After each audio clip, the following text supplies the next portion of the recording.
Assalamualaikum warahmatullahi wabarakatuh. Alhamdulillahi wa kafa. Wassalatu wassalamu ala rasulillahil mustafa wa ala alihi wa sahbihi wa man wafa. Wa ba'd.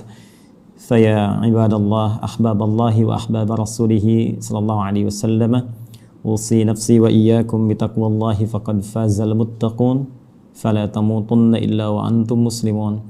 Faqala ta'ala Ya ayyuhalladzina amanu taqullaha haqqa tuqatih wa la tamutunna illa wa antum muslimun. Guru kita semua, Asy-Syaikhaini Al-Fadilaini Al-Imamaini, Dr. Syamsi Ali dan Dr. Amil Faisal. Semoga Allah Subhanahu wa taala senantiasa memberkahi seluruh aktivitas antum, menyehatkan, memberikan kekuatan, dan insya Allah mudah-mudahan menerima seluruh amal ibadah kita sebagai amal ibadah yang diikhlaskan oleh Allah Subhanahu wa taala. Semoga seluruh aktivitas dan pesantren Nusantara Foundation yang dirintis oleh Al-Imam Syamsi Ali di Amerika selain bisa menginspirasi warga muslim dimanapun, juga melahirkan generasi-generasi terbaik insya Allah, baik kini ataupun di masa depan, memberikan wajah Islam yang terbaik seperti tadi yang disampaikan. Pun demikian dikhususkan untuk Adinda, putra dari Ustaz Amir Faisal yang akan melanjutkan studi. Semoga Allah senantiasa berikan taufik, istiqamah untuk tafaqquh fid din, dan kembali untuk bisa menyampaikan risalah pengetahuannya seperti yang diamanahkan dalam Al-Quran surah ke-9 At-Taubah di ayat 122 itu. Izinkan kami menyampaikan apa yang telah guru-guru kami sampaikan mengenai tema yang sekarang tengah kita bahas, dan tentunya tadi sudah banyak diuraikan baik oleh Imam Syamsi Ali pun demikian oleh Dr. Amil Faisal. Semoga sekali lagi Allah berkahi keilmuan keduanya. Izinkan kami kemudian merinci dari apa yang tadi telah disampaikan dengan tiga aspek bahasan utama. Kita akan mohon izin mulai dengan muqaddimah tentang mengapa kita diciptakan. Kemudian yang kedua, apa korelasi antara penciptaan dan tugas kita sebagai manusia dengan Al-Quran.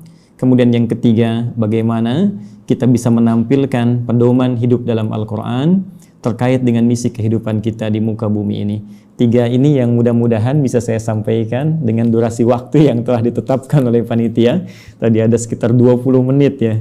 Mudah-mudahan sampai 20 menit ini, dan kalaupun boleh bisa disesuaikan dengan kultum barangkali Ustaz Syamsi Ali ya, kuliah terserah antum gitu. Jadi waktunya bisa kita maksimalkan insyaallah. Baik, bismillahirrahmanirrahim. Mohon izin karena kita temanya Al-Quran, jadi saya akan mencoba mengurutkan topik bahasan kita sesuai dengan urutan-urutan dari ayat-ayat Al-Quran insyaallah. Kita mulai pertama terkait dengan kenapa kita diciptakan oleh Allah Subhanahu wa taala, apa tujuan utamanya, sehingga nanti kita bisa temukan hikmahnya dan korelasinya dengan Al-Quran. Seperti diketahui bahwa seluruh makhluk yang diciptakan oleh Allah Subhanahu wa taala, baik bernyawa ataupun tidak bernyawa, maka tujuan utamanya, puncak dari misi kehidupannya adalah untuk beribadah kepada Allah Subhanahu wa taala. Ini poin utamanya. Saat Allah menciptakan malaikat, ya, malaikat tidak diciptakan kecuali hanya untuk beribadah, walaupun tugasnya bisa beragam. Ada yang bertasbih saja, bertahmid saja, bertakdis saja, Al-Baqarah ayat ke-30. Ada yang kemudian tugasnya memikul arsy saja, ada yang menurunkan wahyu, ada yang kemudian menurunkan rezeki dengan izin Allah. Tapi seluruh puncak dari tujuan penciptaan itu adalah dalam rangka taat kepada Allah Subhanahu wa taala tanpa maksiat sedikit pun. Quran surah ke-66 ayat yang ke-6. La ya'sunallaha ma amarahum wa yaf'aluna ma yu'marun. Jadi kalau kita ambil misalnya makhluk dalam konteks tertinggi, sempurna diciptakan dalam arti tidak ada potensi untuk berbuat maksiat dan selalu ada dalam jalur ketaatan, yaitu malaikat. Malaikat pun tidak diciptakan oleh Allah kecuali tujuan utamanya untuk ibadah. Ya, pun demikian kita kembali kepada manusia ataupun juga dengan jin kalau kita ingin satukan keduanya, ya. Jin tentunya diciptakan sebelum manusia, jadi saya dahulukan ya, setelah malaikat kemudian jin, saya dahulukan sebelum manusia. Quran surah ke-15 Al-Hijr ayat ke-27. Wal janna khalaqnahu min qablu min naris samum. Ya, sedangkan jin itu kata Allah kami ciptakan sebelum manusia dari materi yang berbeda, dari api yang menyala-nyala. Baik, pun demikian dengan manusia setelahnya. Ya, wa idz qala rabbuka lil malaikati inni khaliqum basyara. Ketika Allah firmankan kepada para malaikat yang sudah tercipta sebelum manusia, pun sebagian kalangan jin yang hadir pada saat itu, kami akan mencipta makhluk baru, bukan malaikat, bukan jin, tapi basyar. Ya, satu dari 5 nama manusia yang umumnya disebutkan dalam Al-Quran pokoknya. Ya, basyar 35 kali disebutkan dalam Al-Quran, menunjuk pada sifat nafsunya. Ins disebutkan 18 kali berpasangan dengan jin, menunjuk pada sifat penampakan dan kelembutannya. Insan disebutkan 65 kali dalam Al-Quran, menunjuk pada totalitas aktivitasnya. Pun demikian dengan An-Nas disebutkan setidaknya 241 kali dalam Al-Quran, menunjuk sifat sosialnya. Dan Bani Adam ya disebutkan setidaknya 7 kali dalam Al-Quran, menunjuk genealogisnya yang tersambung pada Nabi Adam alaihissalam. Jadi manusia ketika difirmankan oleh Allah kepada malaikat dan jin, ya wa idz qala rabbuka lil malaikati inni khaliqum basyara. Ya. Jin dan manusia ketika diciptakan tidak lepas dari fungsi ini. Ya, ditegaskan di Quran surah ke-51 digabungkan ayat ke-56. Ya, paling kanan sebelah atas di mushaf standar Allah berfirman, "Wa ma khalaqtul jinna wal insa illa liya'budun." Ya, dan tidaklah aku ciptakan jin dan seluruh manusia itu kecuali tujuan puncak pokok ya. Tujuan penciptaan itu adalah supaya mereka menjadikan seluruh aktivitasnya sebagai ibadah kepadaku kata Allah. Ingat harakat akhir di ayat ini bukan pakai fathah. Ya, ya'buduni bukan ya'buduna. Ya, fi'il mudhari'nya di sini berharakat fathah tapi di sana nanti ada ya yang menunjukkan kepada Allah. Ya, kemudian untuk takhfif dia dihilangkan diganti dengan harakat kasrah. Jadi jelas Allah memberikan kesan yang tegas bahwa seluruh fungsi penciptaan manusia tiada lain seluruhnya dalam rangka beribadah kepada Allah Subhanahu wa taala. Nah, yang menarik adalah ketika Allah mendeklarasikan dan menginformasikan tentang khususnya manusia ya dalam konteks tugasnya untuk beribadah ini, maka diperjelaslah oleh Allah mengenai tempat dan misinya di mana dia akan beribadah, kemudian seperti apa misi yang akan diemban. Jadi sangat menarik, ya. Itu disebutkan di Quran surah kedua Al-Baqarah di ayat ke-30, ya. Paling kiri sebelah atas di mushaf standar. Ya, Allah berfirman, perhatikan kalimatnya ini sangat indah sekali.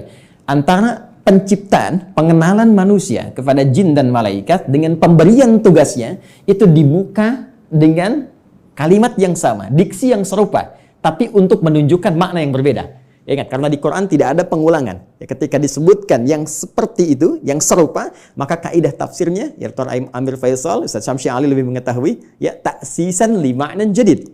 Ini untuk pengantar kepada makna yang baru, yang tidak sama dengan sebelumnya.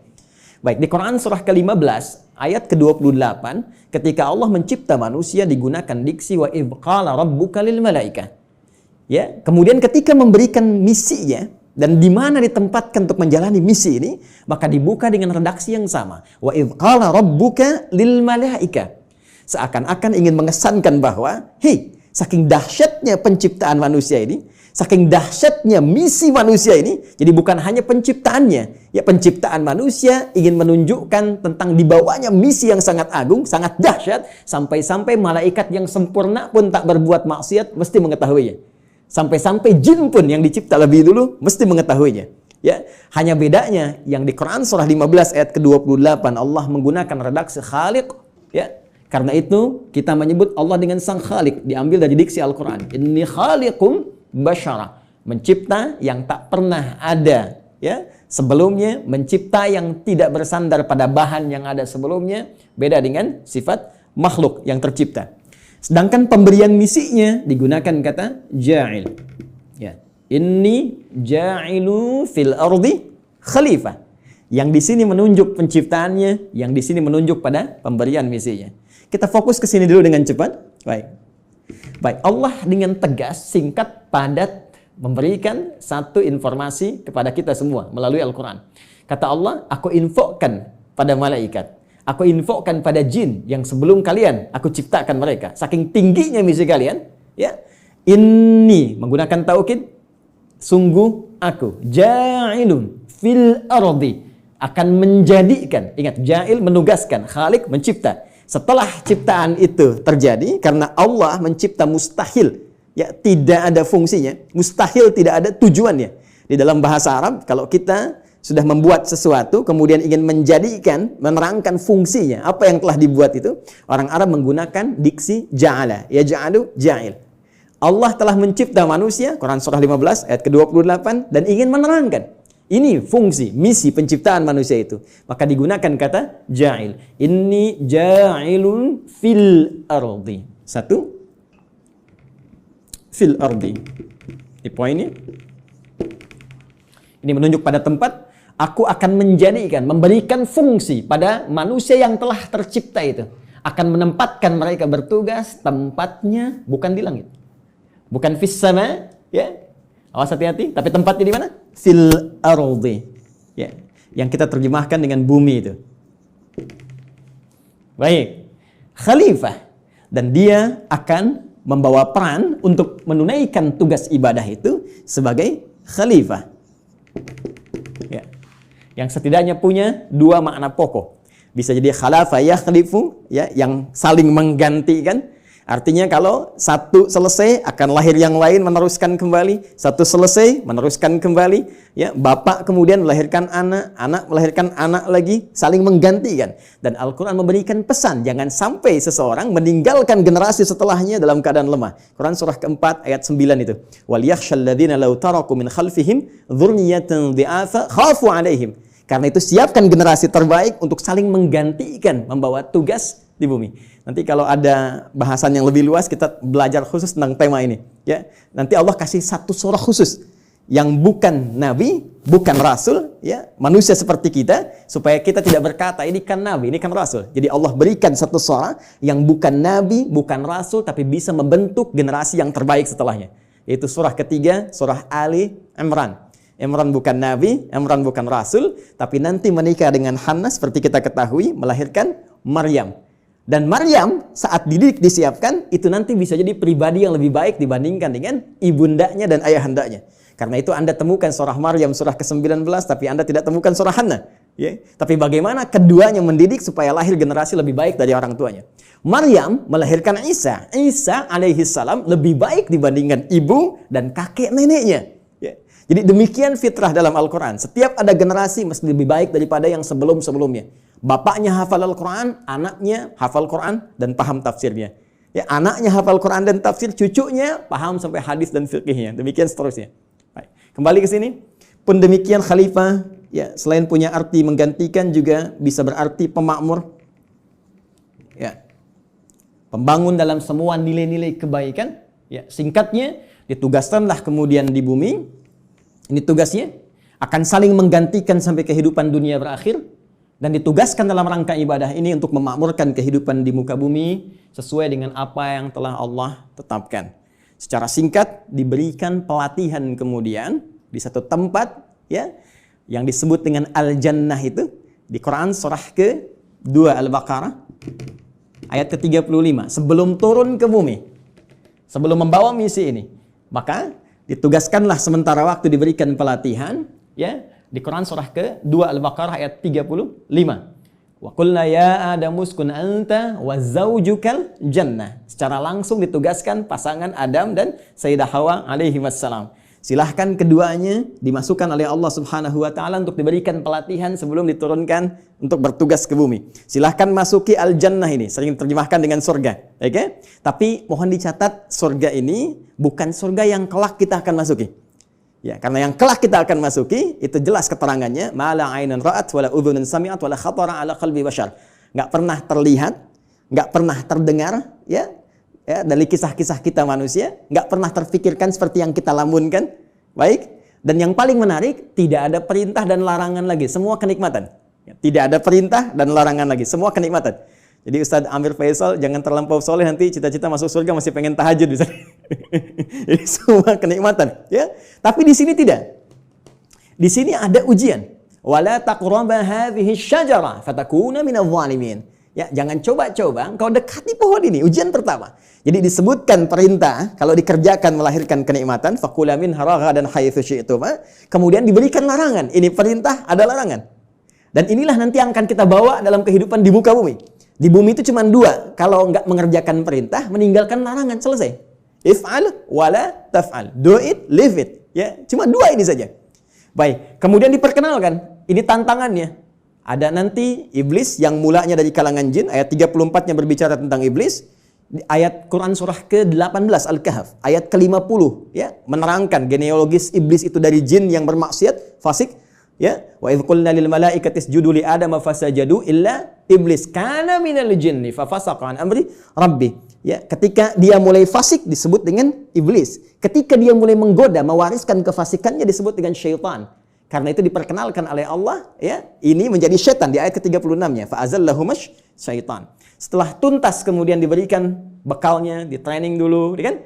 Diberikan pelatihannya, diperkenalkan musuhnya. Ini yang harus dikerjakan, ini yang harus ditinggalkan, ini yang akan dibawa nanti dalam kehidupan di bumi. Setelah siap itu semua, teman-teman sekalian, barulah diturunkan Adam alaihissalam beserta Sayyidah Hawa alaihissalam, keduanya untuk memulai tugasnya di bumi.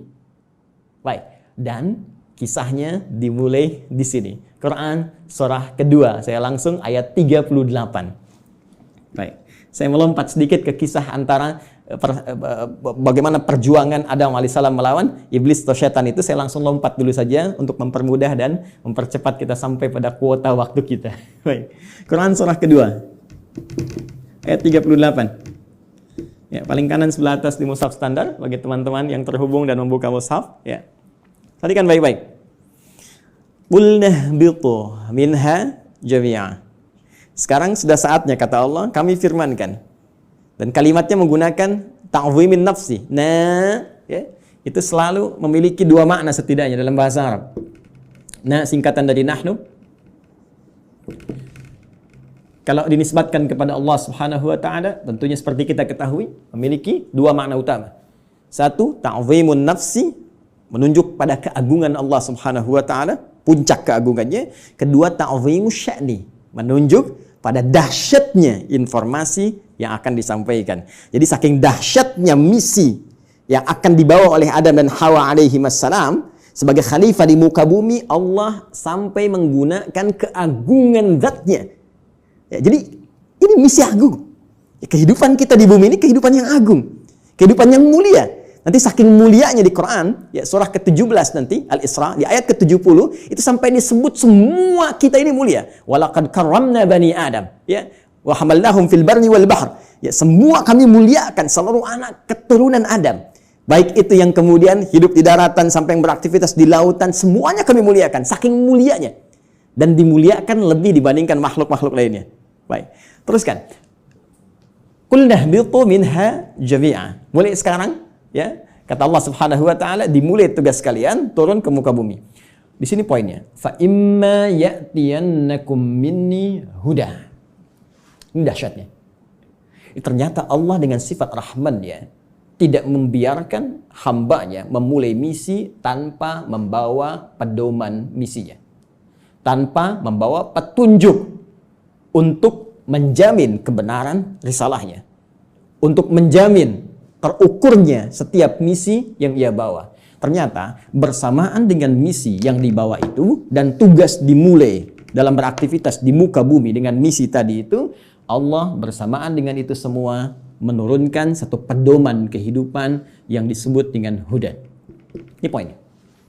Fa imma ya'tiyannakum minni huda. Nanti saat kamu telah turun di bumi dan mulai akan mengawali misimu itu, maka kami akan sertakan dengan itu semua petunjuk kehidupan.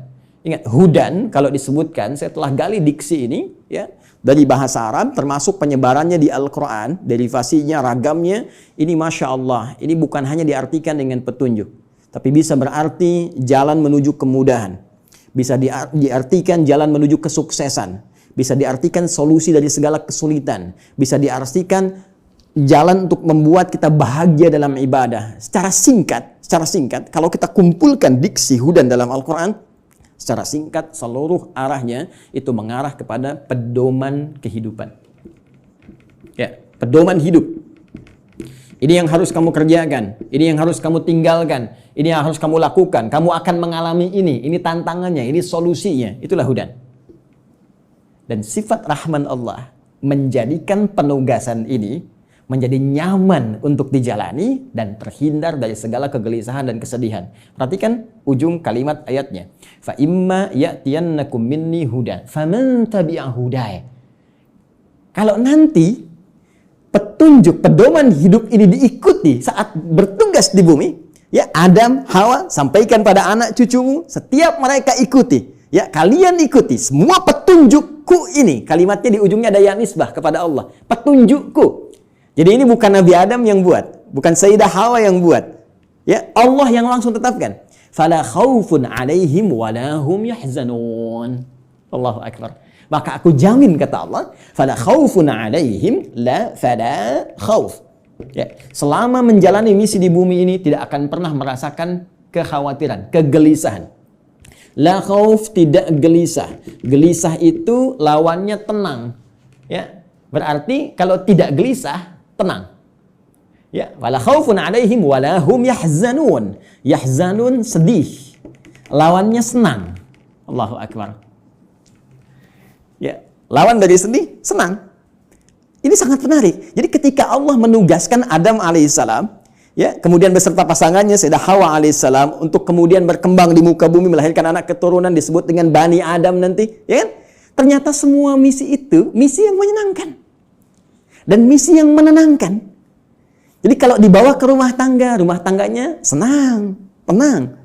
Dibawa ke kantor, di kantor tenang, senang. Dibawa ke tingkat kehidupan sosial, senang, tenang. Jadi ternyata tugas di bumi ini tugas yang menyenangkan. Tugas yang menenangkan, menenangkan dan menyenangkan. Jadi kalau ada orang yang hidup di bumi selalu gelisah, ya selalu merasa tidak senang, ini menunjukkan boleh jadi kehidupan ini tidak disertai dengan pembacaan pada pedoman hidupnya. Ini yang disebut dengan hudan. Nah, teman-teman sekalian, menariknya setiap berganti generasi. Ya, karena Adam itu alaihissalam selain nabi, beliau juga manusia. Ya, nabi punya fitrah kenabian, manusia punya fitrah kemanusiaan. Baik, karena setiap nabi itu manusia, maka manusia punya fitrah kemanusiaan. Di antara fitrahnya pasti mengalami kematian, wafat. Setiap yang berjiwa pasti wafat. Quran surah ke-3 Ali Imran ayat 185. Kullu nafsin dha'iqatul maut. Semua, bukan satu dua orang, seluruh umat bahkan ada kuotanya, ada batasnya. Ya, batas kematian disebut dengan ajal. Quran surah ke-7 Al-A'raf ayat 34. Walikulli ummatin ajal. Fa idza jaa ajaluhum la yastakhiruna sa'atan wa la yastaqdimun. Bahkan semua punya batas hidupnya. Ya, harus diisi. Ya, bagaimana Allah memberikan bimbingan, dia isi itu sampai menemukan ujung batas hidupnya, dan jika sudah tiba tak akan mampu dia mundurkan, tak akan mungkin bisa dimajukan. Ya, jadi mohon izin lompat sedikit ya, nggak usah memaksakan diri. Ada kita lihat ada yang orang bunuh diri, mencoba-coba, nggak usah coba-coba. Kalau sudah tiba waktunya meninggal juga.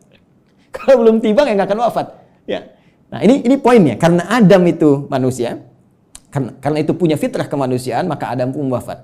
Ya, setelah itu mewariskan anak keturunan Quran surah ke-4 ya, ayat yang pertama, ya ayuhan nasu taqu rabbakumul ladzi khalaqakum min nafsin wahidah wa khalaqa minha zawjaha wa batha minhuma rijalan katsiran wa nisaa. Melahirkan keturunan, ada laki-laki, ada perempuan, sampai kemudian mereka berkomunal, ya, berkelompok-kelompok, bersuku-suku, kemudian bahkan menyebar lebih luas lagi, saling mengenal dan saling berinteraksi. Quran surah ke-49 Al-Hujurat ayat ke-13. Ya ayuhan nas, wahai seluruh manusia, inna khalaqnakum min dzakarin wa untha. Kami ciptakan kalian ada laki-laki, ada perempuan. Ternyata manusia cuma dua jenis, ya, laki-laki dan perempuan. Awas, hati-hati, ya. Wa ja'alnakum syu'uban wa qabaila. Kemudian setelah itu kami jadikan kalian, ya, syu'uba, berkelompok-kelompok, membentuk satu komunitas dari keluarga ke masyarakat, RT, RW sampai negara, sampai benua dan sebagainya. Wa qabail, ada suku-sukunya, tujuannya lita'arafu, untuk saling membangun sinergi, membangun link, saling mengenal, dan dengan itu membawa misi kekhalifahan yang tadi disebutkan. Ya, inna akramakum indallahi atqakum. Yang paling mulia di antara kalian yang meningkat nilai kebaikan yaitu takwanya. Poinnya, Adam wafat, manusia menjadi berkembang, dan setiap perkembangan ini pasti akan terpengaruhi oleh lingkungan di mana mereka beraktivitas. Kullu mauludin yuladu 'alal fitrah, ya fa abawahu yahwidanihi aw yunasrani aw yumajjisanihi. Semua yang terlahir itu baik, cuma lingkungan nanti yang membentuk dia bisa merubah bahkan menjauh dari Allah Subhanahu wa taala.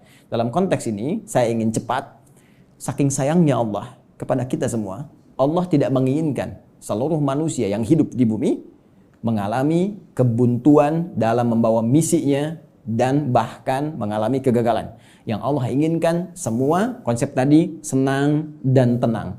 Maka di setiap pergantian generasi itu, maka Allah utuslah kemudian seorang rasul, ya, utusan, seorang nabi yang membawa kembali pedoman-pedoman yang dahsyatnya sesuai dengan era dan masa yang dialami. Nabi Adam selesai, muncul Nabi Nuh. Nabi Nuh kemudian membawa risalah. Nuh selesai, muncul nabi lainnya. Terus sampai ke Nabi Muhammad sallallahu alaihi wasallam. Menariknya, teman-teman sekalian, seluruh nabi dan rasul yang diutus oleh Allah Subhanahu wa taala, yang membawa pedoman hidup bagi masyarakatnya, bagi umatnya yang diarahkan sesuai dengan masanya itu, semua petunjuknya, pedomannya diberi nama dengan nama utama yang serupa, yaitu Hudan. Silakan Anda cek. Kita ambil yang paling dekat lah ke masa Nabi Muhammad SAW. Nabi Isa, Nabi Musa alaihi wassalam. Nabi Musa misalnya, ini yang paling populer yang banyak disebutkan dalam Al-Quran. Ya, saya sebutkan dekat itu bukan dekat dalam konteks masa waktu, tapi dekat dalam konteks sering banyak disebutkan sehingga sering didekatkan. Ya, tiga nabi ini yaitu Nabi Musa, Nabi Isa dan Nabi Muhammad SAW yang mewakili banyak kisah dalam Al-Quran. Nabi Musa, kitabnya Taurat. Ya. Taurat ketika disifati oleh Allah Subhanahu wa taala menjelaskan fungsinya, maka tidak jauh dengan diksi ini, Hudan. Buka Al-Quran surah ke-17 Al-Isra, ayat yang kedua. Wa ataina Musal kitaba. Dan telah kami berikan kepada Musa kitab. Itu Taurat. Ya kan? Apa fungsinya? Wa ja'alnahu hudan li bani Israil. Dan kami jadikan Taurat itu isinya adalah pedoman kehidupan bagi Bani Israel. Karena Nabi Musa diutus hanya satu kalangan saja, komunitas tertentu saja. Di kalangan Bani Israel, maka pedomannya dikhususkan untuk itu. Jadi nanti yang menariknya dalam satu era, itu bisa ada misalnya 2 rasul diutus. Ya, karena distriknya beda. Ya. Seperti kisah Nabi Ibrahim dengan Nabi Lut misalnya ya. Nabi Ibrahim dengan Nabi Lut, kan di Quran surah ke-51 itu, ya, ketika kita masuk ke ayat ke-30 dan seterusnya, itu Nabi Ibrahim dikunjungi para malaikat. Di ayat 24-nya, hal ataka hadithu dhaifi Ibrahim al-mukramin. Pernahkah engkau dengar kisah ketika Nabi Ibrahim dikunjungi para malaikat? Tujuannya sebetulnya bukan ke Nabi Ibrahim, tapi akan datang ke Nabi Lut, ya, alaihi salam, untuk mengabulkan tuh permohonan dalam tanda petik umat yang menantang azab. Jadi ketika akan datang ke situ mengadab, mampir dulu ke tempat Nabi Ibrahim dengan hikmah tertentu. Jadi di satu masa bisa ada 2 nabi dan rasul yang bertugas di wilayah yang berbeda. Nabi Musa alaihi salam itu tugasnya untuk Bani Israel. Diberikan panduan, disebut dengan Taurat dan disifati dengan Hudan. Pedoman kehidupan. Betapa inginnya Allah umat di zaman itu senang dalam menghadapi misi, menunaikan ibadahnya dan tenang dalam menjalankan itu semua. Berganti secara cepat Nabi Isa alaihi salam meneruskan risalah Nabi Musa setelah melewati fase-fase tertentu. Jaraknya sekitar 600 tahun ke Nabi Muhammad sallallahu alaihi wasallam. Nabi Muhammad ke Nabi Musa sekitar 2000 tahun. Nabi Isa alaihi salam ketika meneruskan risalah Nabi Musa alaihi salam berarti tugasnya sama, ya, kepada Bani Israel. Jadi bukan kepada seluruh kalangan manusia, hanya untuk Bani Israel saja, terbatas. Wilayah sebagian di Palestina saja, ya. Jadi kalau sampai ke Indonesia agak kejauhan, ya, cuma di sana saja. Bani Israel diberikan kitab Injil, karena itu Taurat dan Injil sering disatukan, ya. Quran surah ketiga misalnya, penyebutan pertama untuk Taurat dan Injil, ya, di ayat yang ketiga, nazzala 'alaikal kitaba bil haqqi musaddiqan lima baina yadayhi wa anzalat Taurata wal Injil. Ketika Injil diberikan kepada Nabi Isa alaihissalam sebagai kitab pedoman kehidupan, itu pun disifati sama kalimatnya dengan Hudan. Buka Quran surah ke-5 Al-Maidah, ya, di ayat ke-46. Ya. Silakan lihat di pertengahannya. Wa atainahul injil fihi hudaw wa nur. Ya. Lihat kalimatnya. Wa atainahul injil, dan kami berikan kepada Isa alaihissalam Injil, fihi, di dalamnya hudan. Ini ada pedoman kehidupan. Di setiap era berganti, setiap masa berpindah, Allah selalu memberikan pedoman yang selalu aktual, faktual, dan dibutuhkan di masanya sesuai dengan kebutuhan makhluknya pada saat itu. Karena eranya berganti, kebutuhan bisa berubah, nuansa tidak sama, maka diberikan pedoman yang sesuai dengan masanya. Yang paling dahsyat, Nabi Muhammad SAW, Rasul terakhir. Perhatikan kalimatnya. Nabi Musa li Bani Israel, ya, Nabi Isa li Bani Israel, Nabi Ibrahim kalangan tertentu saja, ya, komunitas tertentu. Kemudian Nabi Lot juga demikian. Sebelumnya Nabi Nuh, ya, membawa risalah. Rasul pertama Nabi Nuh alaihissalam, komunitas yang terbatas. Nabi Muhammad SAW, karena beliau ditugaskan sebagai Rasul pamungkas, penutup. Kalau penutup berarti risalahnya harus sampai berakhir kehidupan dunia. Namanya penutup.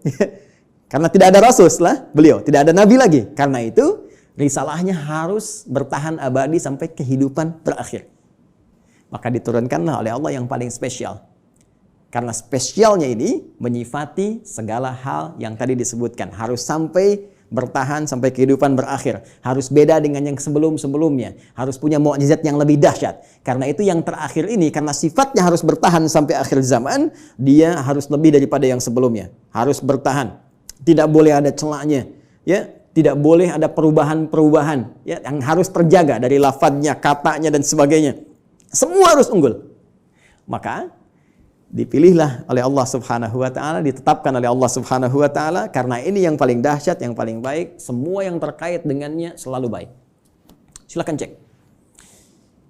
Yang dipilih turun membawa risalah ini, membawa wahyu ini, ya, teman-teman sekalian, dari kalangan malaikat Jibril alaihissalam. Ketika dipilih langsung naik statusnya menjadi Sayyidul Malaika, Ruhul Amin.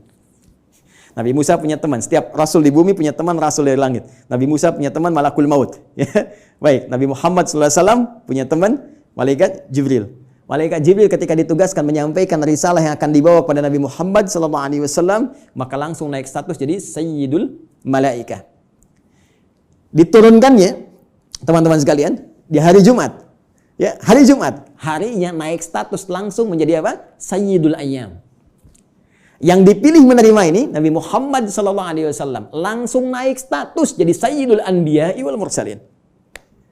Bulannya, ya, bukan main-main. Bulannya bulan Ramadan. Ya, bulan Ramadan.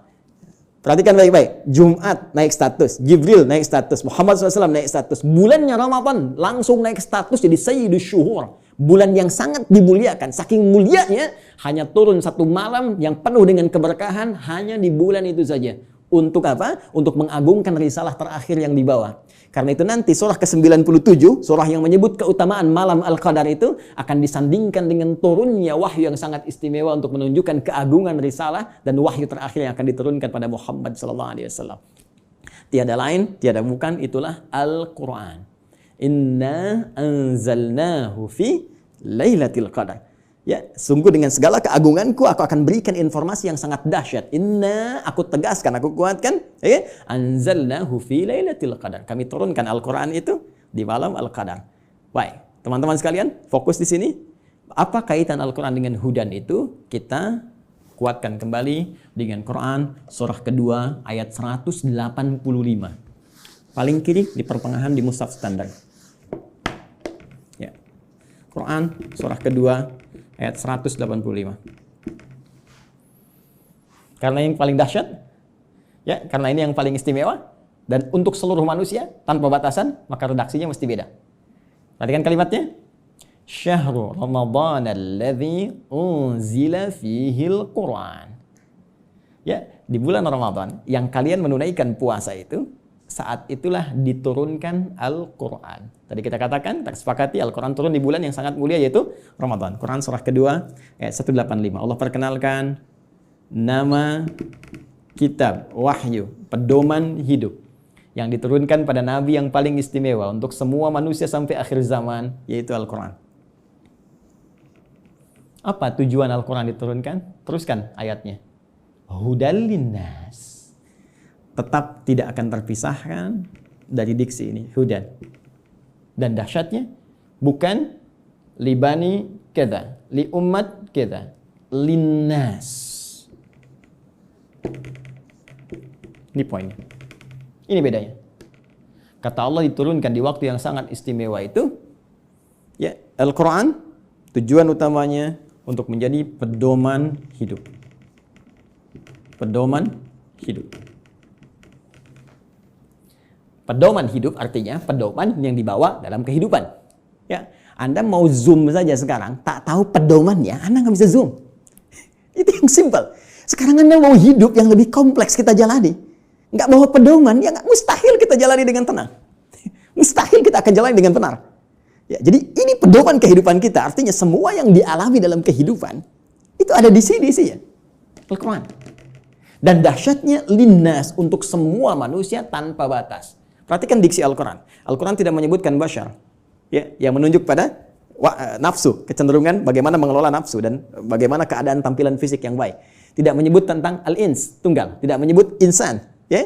Tidak menyebut juga Bani Adam, tapi menyebutkan dengan kalimat yang luas sifatnya dengan diksi universal. Linnas, untuk semua manusia yang pernah hidup di bumi. Ya, di era Nabi Muhammad SAW sampai dengan kehidupan berakhir. Jadi ternyata semua misi hidup kita, aktivitas kita, dari bangun tidur sampai dengan tidur lagi, setiap kita beraktivitas, dari semua tantangan yang kita hadapi, baik itu sedang sendiri ataupun sedang berpasangan, berumah tangga, berkehidupan sosial, itu ada di sini semuanya. Baik, mohon izin sampai di sini bisa disimak ya, bisa dipahami. Baik, saya mohon maaf saya terlalu cepat. Al-Imam Syamsi Ali, Al-Ustaz. Tidak, Ustaz. Tidak ya? Masih ada waktu? Masih silakan. Masih, Ustaz, masih. Oh, masih. Karena ini baru mukaddimah ini. Fadhal, Ustaz. Fadhal. Ini semakin haus kita. Baik, mohon maaf Mbak Ima ya, ini baru mukaddimah ini. Kita belum turunkan jadi pedoman. Ya, baik. Jadi sampai di sini teman-teman sekalian, kita bisa memahami bahwa ternyata semua isi kehidupan kita ada di sini. Ya, silakan kalau tidak percaya, kita cek. Ya, mohon izin nggak perlu dicatat ya, karena ini direkam, nanti bisa diulang kembali. Saya baca dengan cepat karena keterbatasan waktu. Ya, bahkan kita dari sejak mulai terlahir, ya, sampai kita wafat, sampai pasca wafat, itu semua diinfokan di sini. Ada semuanya. Dan silakan bandingkan dengan kitab apapun yang ada di muka bumi sampai dengan saat ini. Tidak akan ada yang pernah seperti Al-Quran. Ya, saya berikan 3 saja yang sangat menarik ya. Pertama, seluruh hal yang akan kita alami sudah dirangkum dengan sempurna dalam Al-Quran dan nanti dijelaskan detailnya oleh Nabi Muhammad SAW. Nanti bagian terakhir saya kaji dan kita akan sama-sama nikmati bersama. Ya, saya beri contoh misal, mohon maaf, sejak masa dalam kandungan itu Al-Quran sudah menerangkan. Ya, bagaimana proses yang terjadi dalam kandungan. Detail secara fisiknya, secara umum disampaikan di Quran misalnya surah ke-22 di ayat yang ke-5. Bahkan pergerakan janinnya secara umum, ya, dari mulai kandungan lemah ke berat sampai diisi apa doa yang harus dibacakan, apa yang harus dilakukan supaya nanti bayinya terlahir dalam keadaan baik, disebutkan di Quran surah ke-7 ayat 189. Bahkan diberikan bocoran antara hubungan kita membangun komitmen dengan Allah yang akan menuhankan Allah sejak saat ruh kemudian ditanamkan sampai kita terlahir sampai wafat. Quran surah ke-7 ayat 172. Ketika terlahir, apa yang pertama kali diberikan oleh seorang ibu? ASI pun diberikan dengan tegas langsung. Ya, di Quran surah kedua ayat 233, wal walidatu yurdina auladahunna haulaini kamilaini. Ya, bapaknya dikasih, nih, ini tugas pokok bapak yang baru punya anak. Ini yang harus dikerjakan, ini ibu yang harus dilakukan. Ya, kemudian bergerak dari situ, diberikan pendidikan dini supaya membangun kedekatan dengan Allah, baik terhadap kedua orang tua, punya akhlak yang mulia. Quran surah ke-31 dari ayat 13 sampai dengan ayat 19-nya. Dari situ dia mulai belajar bagaimana cara belajar yang baik, bagaimana memahami, bagaimana bisa kembali mengajarkan itu kepada masyarakatnya. Quran surah ke-9 ayat ke-122. Kemudian diberikan sifat, jangan sampai dia belajar lupa dengan Tuhannya, harus seimbang antara iptek dengan imtaknya. Itu ada di Quran, teman-teman sekalian, di surah Al-Mujadalah, ya. di ayat yang ke-11. Kemudian setelah itu dia berkembang lagi. Ya, dia mencari lagi. Kadang-kadang ada yang pergi ke tempat lain, mengenal suasana yang berbeda, bertemu dengan orang banyak, bersuku-suku, bisa merantau ke berbagai tempat. Quran surah ke-49, ayat yang ke-13. Setelah itu tiba-tiba dia mengenal seseorang ya untuk mendapatkan pasangannya. Boleh, karena setiap kamu dicipta berpasangan. Quran surah ke-51 ayat ke-49. Bagaimana mengenal pasangannya? Diarahkan oleh Allah. Hei, jangan lama-lama. Kalau sudah kenal, lamar dia. Berikan ya bagian yang terbaik untuk maharnya. Quran surah ke-4 ayat ke-4. Lakukan pernikahan. Quran surah ke-30 ayat ke-21. Bahkan saat akan menikah pun dijelaskan oleh Allah. Nanti kamu belajar dulu di rumah tangga supaya nggak kaget. Ini tugasmu laki-laki begini, tugas perempuan begini. Quran surah ke-4 ayat 34. Bahkan kalau ada persoalan begini cara menyelesaikannya sampai di ayat ke-35-nya. Kemudian diberikan tugas, ayah, kamu akan mulai mencari nafkah. Begini cara mencari nafkah yang standar. Quran surah kedua ayat 168. Kalau kamu ingin cepat, baru bergerak sedikit, rezekimu diberikan keberkahan. Quran surah kedua ayat 172. Kalau kamu belum bergerak, mengamalkan amalan ini, Allah berikan kemudahan rezeki kepadamu. Quran surah ke-7 ayat ke-96.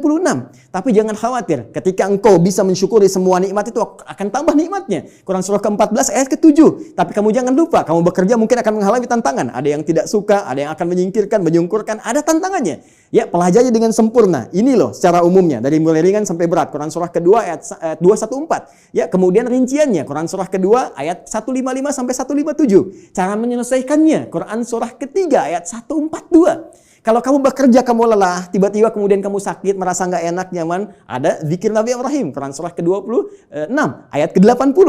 Kalau penyakitnya berat, kata dokter mustahil sembuh, nggak ada yang mustahil. Amalkan zikir Nabi Ayub, saya sembuhkan seperti saya sembuhkan Ayub. Quran surah ke-21, ayat 83 sampai 84. Tugas seorang istri, ya, bisa merawat anaknya. Kadang-kadang tidak mudah itu semua. Ada yang berkata, bagaimana mendidik dengan baik? Quran surah ke-17, ayat 23 sampai dengan ke-27-nya. Sampai mereka dewasa, sampai usia 40 tahun, masih diberikan amalan untuk bakti pada kedua orang tuanya. Quran surah ke-46 di ayat yang ke-15. Sampai kemudian hidup lebih jauh lagi. Sampai tiba-tiba ada dalam keadaan pikunnya. Ya, Quran surah ke-22 ayat yang kelima itu di bagian bawahnya. Sampai kemudian setelah itu dijelaskan oleh Allah. Kalau kamu akan nanti wafat, pasti kamu wafat. Siapkan cara wafatmu supaya indah. Kamu hidup untuk tenang. Wafat pun harus tenang. Turun Quran surah ke-89 ayat 27 sampai 30. Ya ayat Tuhan nafsul mutmainnah. Kamu saya berikan hidup di dunia untuk tenang. Wafat pun harus tenang. Ya. Kemudian setelah itu apa yang terjadi? Anda akan mengalami situasi di alam kubur, dijelaskan lagi. Ya, bahkan jelas. Afala ya'lamu idza mu'tarama fil kubur. Setelah itu disampaikan situasi di dalamnya. Bisa kamu siapkan sejak di dunia. Ini loh yang paling bagus. Ada layanan dengan semua keberkahan, kenikmatan. Sampai-sampai dia akan menyampaikan kepada orang yang belum wafat. Kalau bisa kerjakan ini, kalau mampu kerjakan supaya kamu cepat nyusul. Di sini enak, lebih enak daripada di situ. Quran surah ketiga ayat 169 sampai dengan 172. Bahkan setelah itu terjadi apa? Dijelaskan lagi. Teman-teman sekalian, muncul surah Al-Qiyamah surah ke-75. Setelah itu dijelaskan lagi. Ya, mau masuk kemana? Ini yang masuk ke surga, ini turunannya. Surga bersama Rasulullah. Quran surah ke-4 ayat 69. Di taman surga. Quran surah 51 ayat 15 sampai dengan ke-23. Surga yang seluas langit dan bumi. Quran surah ke-3 133 sampai dengan 134. Surga yang kelas biasa tapi nikmat. Quran surah kedua ayat ke-25. Supaya kita membawa persiapan untuk mendapatkan itu semua. Kalau gagal pun dijelaskan lagi. Ya, kalau kamu nanti main-main dengan ini semua, hadapi situasi di alam kubur begini, ada ayatnya. Situasi di hari kiamat begini, ada ayatnya. Sampai dengan muaranya pun ada ayatnya. Karena itu, kalau Anda tidak percaya, silahkan cek. Cuma dalam Al-Quran, semua kegiatan kita diatur dengan sempurna. Dan detailnya dijelaskan oleh Rasulullah SAW melalui petunjuk yang bahkan langsung ditegaskan oleh Al-Quran. Buka Quran surah ketiga, ayat 31. Paling kiri sebelah atas di mushaf. Qul in kuntum tuhibbunallaha fattabi'uni. Katakan Muhammad sallallahu alaihi wasallam, jika mereka hamba-hambaku, umatmu mengatakan serius mencintai aku, mencintai Allah, kan berpegang pada kitab Allah, fattabi'uni, maka ikuti semua petunjuk Rasulullah sallallahu alaihi wasallam. Ya, Nabi diutus, diturunkan untuk menyampaikan risalah Al-Quran secara sempurna. Detailnya seperti apa? Digambarkan oleh beliau. Dan dijamin langsung oleh Al-Quran. Surah ke-33. Ayat ke-21. Laqad kana lakum fi Rasulillahi uswatun hasanah. Uswah bisa dibaca dari riwayat Qalun, Warash dengan iswah. Laqad kana lakum fi Rasulillahi iswatun hasanah. Harakat kasrah, harakat dhammah. Kasrah menunjukkan sesuatu yang kecil, ringan, tipis, pecah. Kasrah zujaj, kaca itu pecah sehingga melahirkan pecahan-pecahan yang kecil. Sehingga harakatnya tipis. Dan ya, dhammah, sesuatu yang terkumpul, yang dhamma yang dhammu besar, ya. Jadi yang melekat pada Rasulullah itu jangankan ya yang besar-besar, yang dahsyatnya, yang sholat malamnya sampai bengkak-bengkak, yang bagaimana pahala dengan sedekahnya, ya luar biasa diberikan, bagaimana perhatiannya pada umat. Bahkan yang kecil-kecilnya pun kalau diikuti akan jadi teladan dalam kehidupan. Jadi uswah itu ya keteladanan yang bila diikuti, yang mengikuti menjadi teladan lagi, yang saling terwariskan. Jadi ketika kita mengamalkan isi Al-Quran dengan petunjuk yang disampaikan oleh Rasulullah SAW, maka secara otomatis kata Allah, hidup kita pun selain menjadi tenang, nyaman, akan jadi teladan di masanya. Silahkan cek. Nabi wafat, sahabat jadi teladan.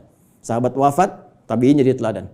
Sampai sekarang kita kenang. Semua yang mendekat kepada Al-Quran, demi Allah saya katakan, jika mendekatnya dengan cara yang benar, pasti akan mendapatkan semua kenikmatan yang dijamin tadi.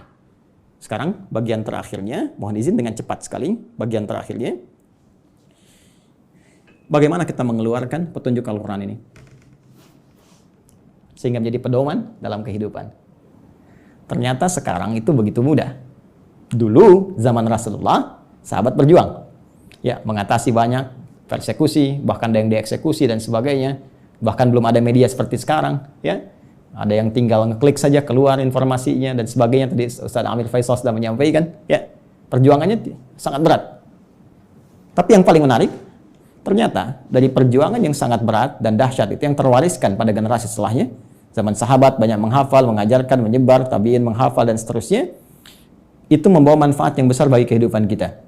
Karena semua detil penjelasan dari Al-Quran ini ternyata sudah dirinci langsung selama kurang lebih ya 23 tahun melalui seluruh keterangan yang melekat pada Rasulullah SAW. Baik tadi perkataannya, perbuatannya, tindakannya, sifat, sikap, dan segala bahkan diamnya disebut dengan takrir.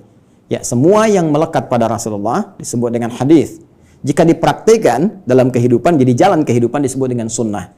Maka di sini kita mengenal istilah Al-Quran, kemudian sunnah untuk tafsiran segala pedoman hidup yang dipraktikkan dalam kehidupan.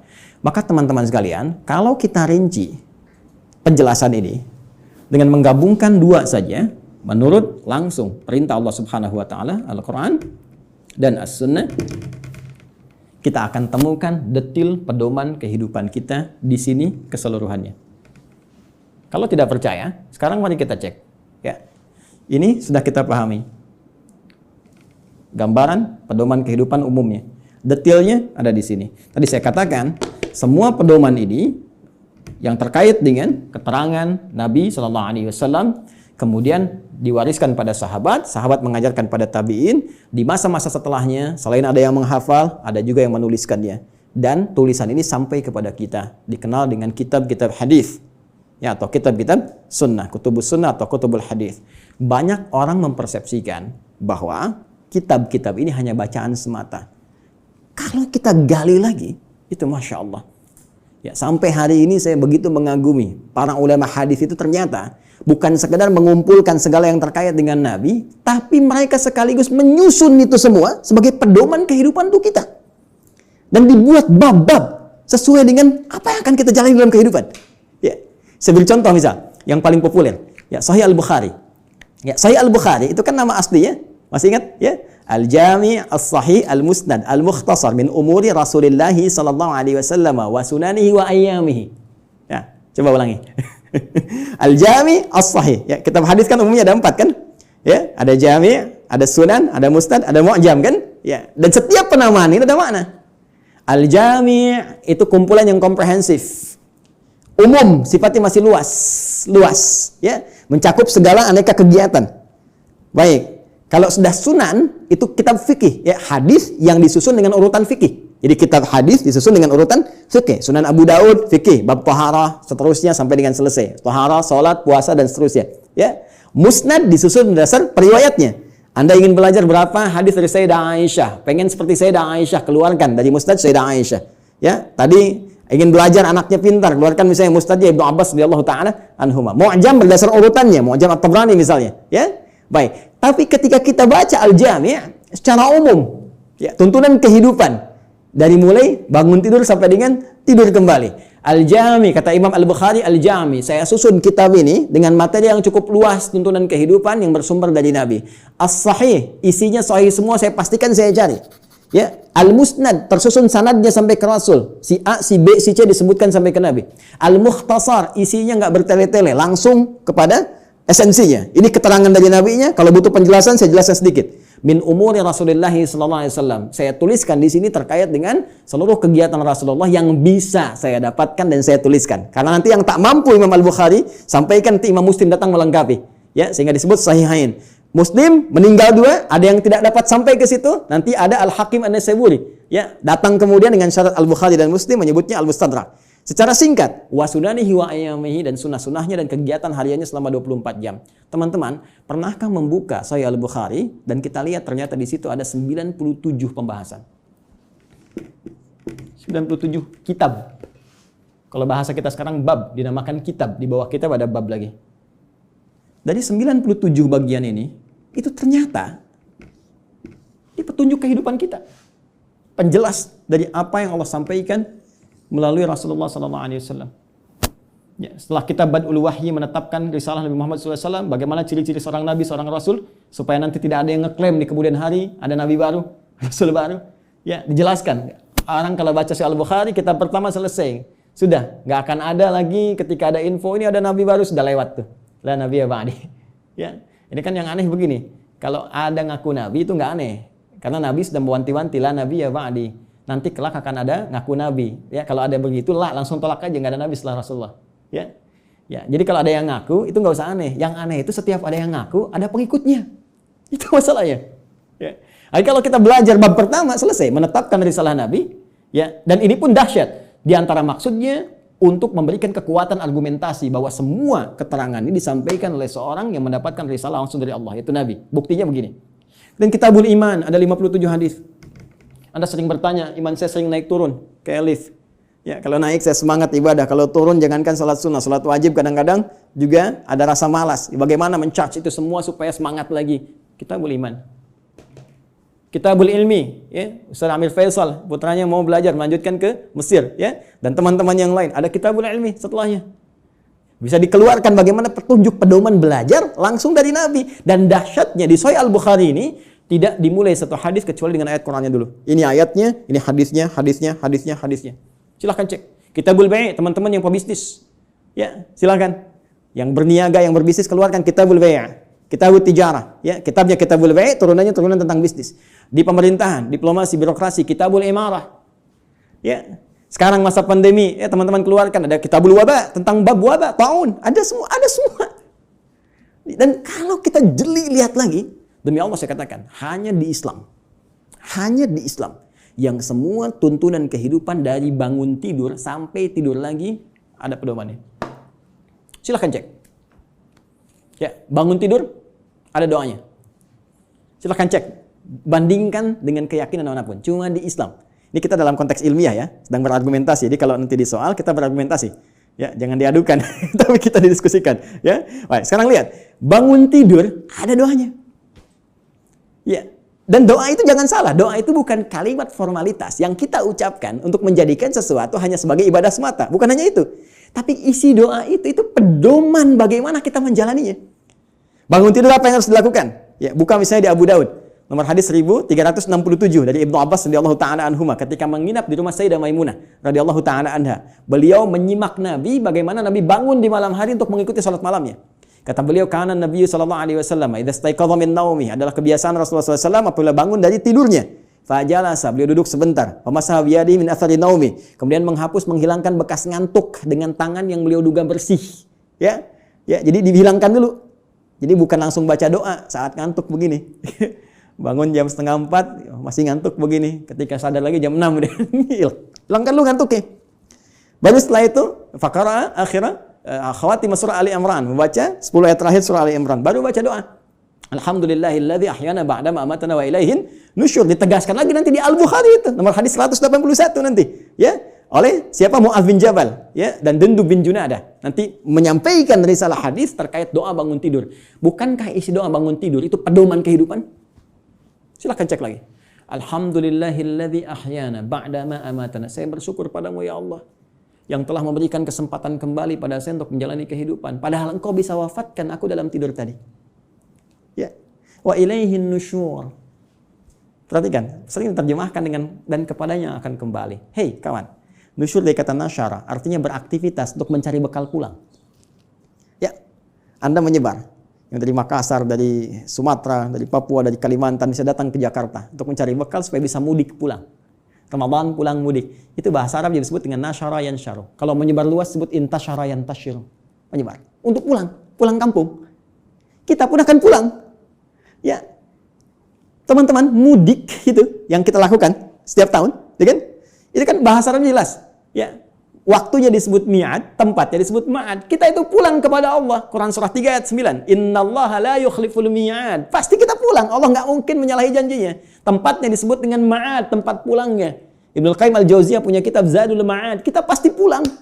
Karena itu saat bangun dari tidur kita berjanji kepada Allah, ya Allah, hari ini saya akan cari bekal lebih baik daripada hari sebelumnya. Supaya kalau saya pulang hari ini, keadaan pulang saya lebih baik, ya Allah.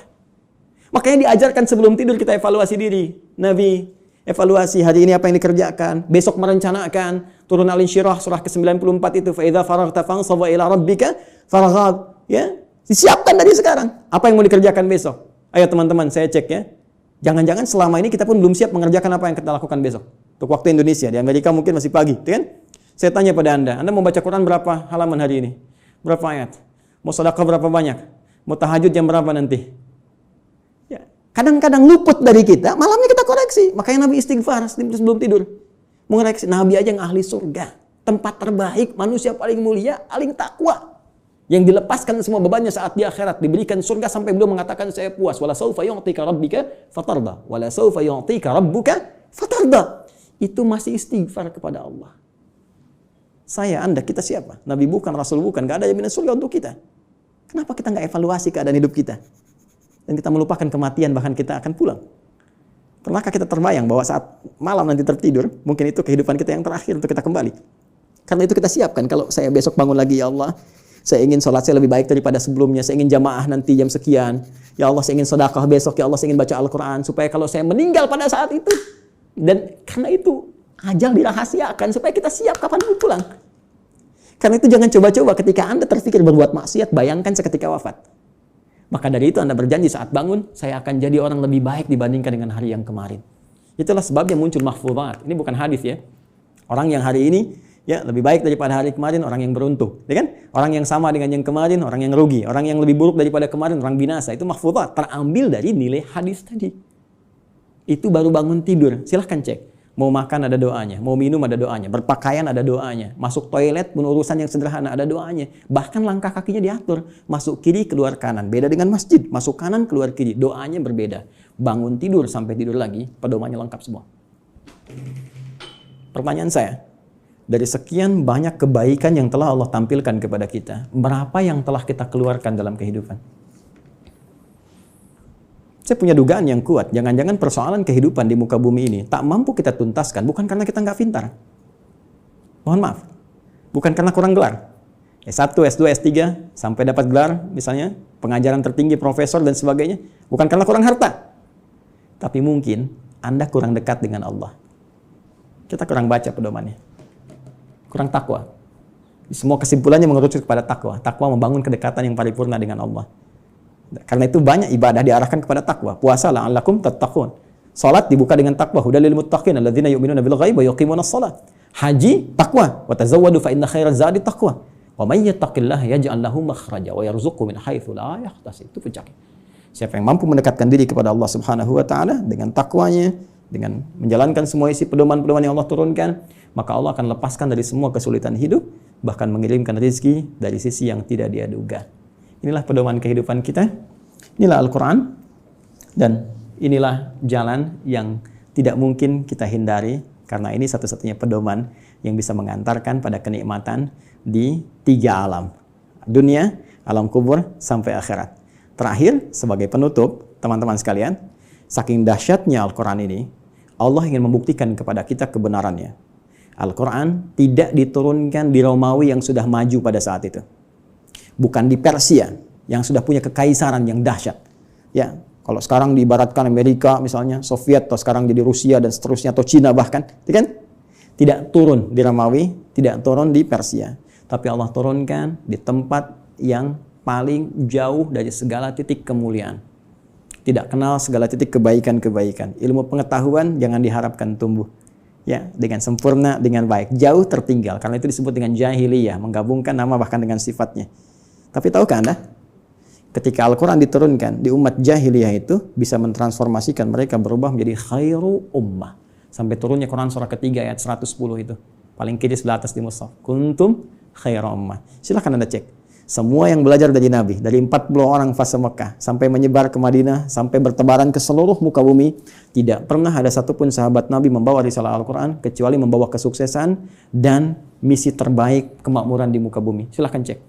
Nabi sampai selesai tugas di Madinah punya 12.000 sahabat. Punya 38 panglima, dari 12.000 itu. Kekuatan satu panglimanya bisa menaklukkan Persia dan Romawi.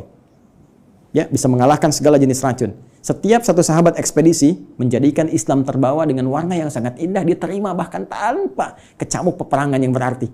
Amr bin As ekspedisi dari Afrika Utara sampai dengan ke Syam. Sekarang cek, Mesir, Libya, Tunisia, Maroko, Aljazair sampai dengan ke Syam. 4 negara sekarang.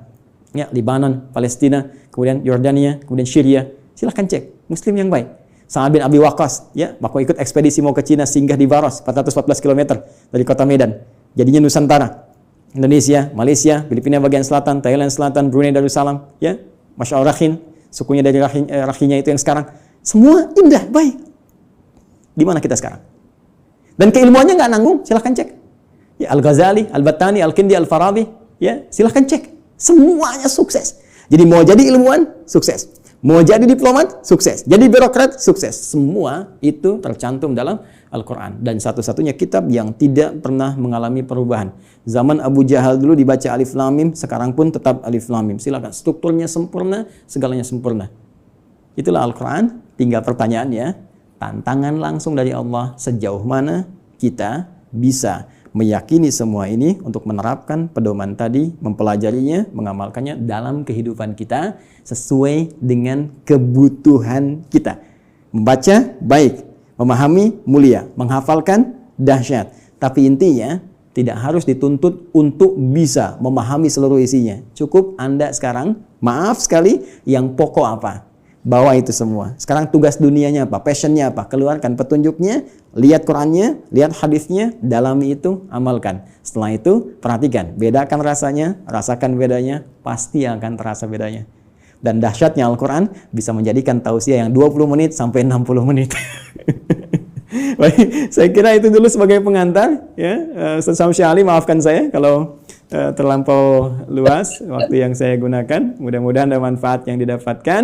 Nanti kalau lain waktu kita bisa ketemu kembali, kita akan belajar tentang cara langsung dari Al-Quran, bagaimana menanamkan Al-Quran dalam diri kita supaya mudah dibawa dalam kehidupan. Karena jangan salah, ini ahli Quran pun dibagi 3 lagi nanti di Quran surah ke-35 Fatir di ayat yang ke-32. Ada orang ahli Quran zalim, wa minhum zalimun li nafsi.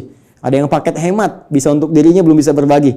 Wa minhum muqtasid, ya. Dan yang terbaik, bagaimana ahli Quran menebar kebaikan di sekitarannya. Ya, wa minhum sabiqum bil khairat biidznillah. Terima kasih, semoga bermanfaat. Subhanakallahumma bihamdika asyhadu an la ilaha illa anta astaghfiruka wa atubu ilaik. Assalamualaikum warahmatullahi wabarakatuh.